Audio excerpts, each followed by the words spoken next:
Kak, kenapa sih orang Kristen boleh makan babi?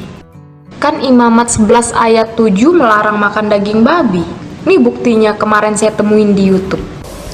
Menurut Imamat 11 ayat 7, babi itu haram.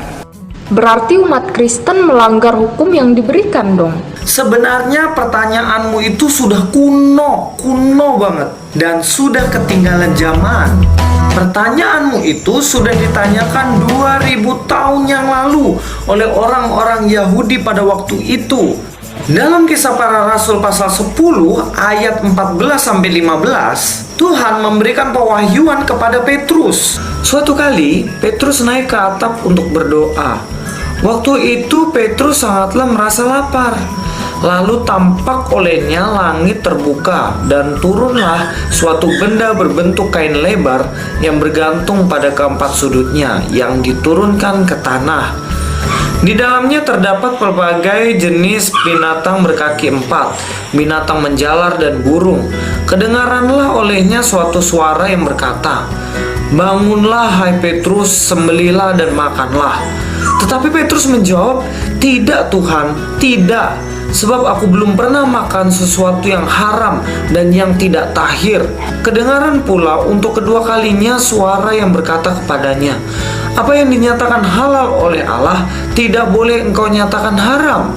Dari penglihatan itu, akhirnya Petrus tahu bahwa binatang yang dulu diharamkan, sekarang ternyata tidak. Yang dulu tidak boleh dimakan, ternyata sekarang boleh dimakan. Berarti sudah tidak ada yang haram dong. Tetap dong, yang haram itu bukanlah makanan dan minuman yang masuk ke dalam mulutmu, tetapi apa yang keluar dari mulutmu.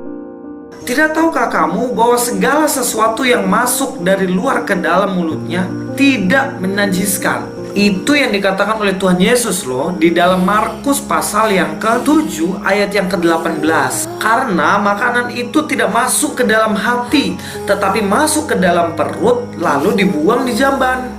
Dengan demikian, ia menyatakan bahwa semua makanan itu halal. Entah daging babi kah, entah daging yang lain kah, apa yang keluar dari mulut orang itulah yang menajiskan. Sebab dari dalam hati orang timbul segala pikiran yang jahat, percabulan, pencurian, pembunuhan, perzinahan, keserakahan, kejahatan, kelicikan, hawa nafsu, iri, hujat, kesombongan, kebebalan,